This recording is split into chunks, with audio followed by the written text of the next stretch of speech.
What's poppin', y'all? Tory Lanez recently released a new album titled Playboy, which he referred to as the second part of a two capsule series, with the first one being a rapping project titled Loner, released towards the end of last year. If I'm not mistaken, it was around December. And this one is the R&B portion, and it came with a lead single featuring Chris Brown. That's got over 14 million views on YouTube currently and 4.3 million on Spotify, which is already a bit of a disparity that we don't usually see. For the most part, Spotify streams are usually far higher than YouTube views for English speaking songs. And let's keep it real. If this was 2019 and Tory Lanez and Chris Brown released this track, it would have been at the top of every playlist. The first week sales for Tory Lanez album came out. He debuted at number 91 overall on the Billboard 200 albums chart, and he sold about 9K units first week. This is the first time we've gotten sales figures for Tory Lanez since he released his Daystar project that sold 27,000, was it? First week last summer, and this is significantly less than that. Of course, even though this album was ranking as the top album on the Apple Music charts, it didn't receive any playlisting from any of these streaming platforms. Tory Lanez was not happy with this, and he went on Twitter and said the following: "Come on, at Spotify. I've been an active artist on y'all platform for over 7 years. But the way y'all are treating my music and new releases on that platform are wrong and unjust. And as a black man in these times, y'all should not be trying to censor or silence me." He also went on Instagram. "I'm not trying to single out any platforms at all. I just ask that at this point, I get treated fairly as an independent artist and as a black business. I actively still make the platform's money with my music, so it should not be right for any platform to censor and silence me from the editorial playlist homepages of these platforms that help to give eyeballs to young artists. I've stayed cool for the last two projects, but this is just not fair." This was the video clip where he voiced his thoughts with the previous caption. All right, look, first and foremost, I want to shout out all the umbrellas, all my fans out there for what y'all just did. We number one with the R&B Capsule on the R&B charts of iTunes Music. We number one on the R&B charts of Apple Music. What y'all did right there, what people don't understand, my music right now, the platforms got it in a way where when you look at the homepage of these platforms, you can't even find my music. You can't find it nowhere. It's as if I never even dropped nothing. So in order for people to actually have my music chart anywhere, they got to go search for it and individually look for my name and all kind of stuff like that. And it's crazy because they brought it to number one. But I just asked, like, at some point, when does this not seem to be unfair to y'all? You know what I'm saying? Like, I feel like y'all are treating me as somebody that y'all think I am and not treating me as the person that I actually am. And that's not fair. Y'all don't know my life. Y'all know my music. My music is on the top of charts, which means there's a demand for my music. If there's a demand for my music, it's y'all job to curate that music to the people there's a demand from. That's all I ask, is treat me fairly. And if we're being real here, he's right. It's really unfortunate that this happened to Tory Lanez, and there's absolutely nothing that can be done about it. I've already voiced my thoughts on this entire playlisting thing on basically 2 documentaries on the main channel. And since you're here, subscribe to this channel. Most of the content will be here. And how they not only blackball artists, but also force certain artists down our throats. I think Tory Lanez needs to come to terms with the fact that he needs to play a different game now. It's a wrap. He's trying to operate in the same realm as these other mainstream rappers that are getting all of this support, but he's at a massive handicap.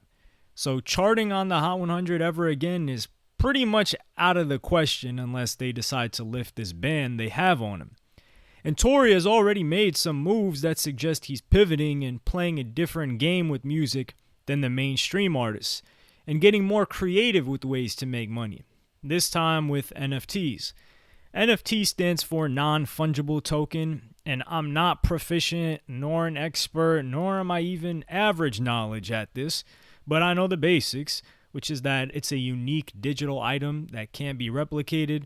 Think of art pieces in real life but digitized, in the same way that cryptocurrency would be gold in real life but digital. He released 3 songs that he sold and generated over $500,000 in the first day.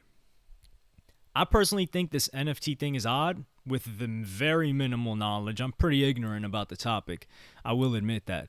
I haven't looked too far into it, but the idea of it seems very fad-like and cash grabby with how many people are doing it. But I'm not informed enough to say those are my complete thoughts on it until I look more into it. I personally think the topic in itself, in relation to music, is very interesting to me and it could have a future. Now, for the sales, do I think Tory Lanez flop? That's a hard question. I would like to say no, but I mean, he's selling around the same as Comethazine did first week. That doesn't sound too right to me. And Comethazine didn't have features on his project like Tory Lanez had a Chris Brown feature. And I don't know if Comethazine really got any promotion or playlisting for his album. And nobody can tell me that Comethazine is as talked about or has as many stands as Tory Lanez does. That's just out of the question. However, that album by Comethazine had 16 tracks on it, while Tory Lanez' Loner project had 12, which isn't an insane difference in track listing, but you could make that case.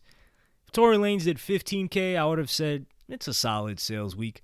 But the fact that he's doing the same numbers as Comethazine makes me say that this is kind of not good.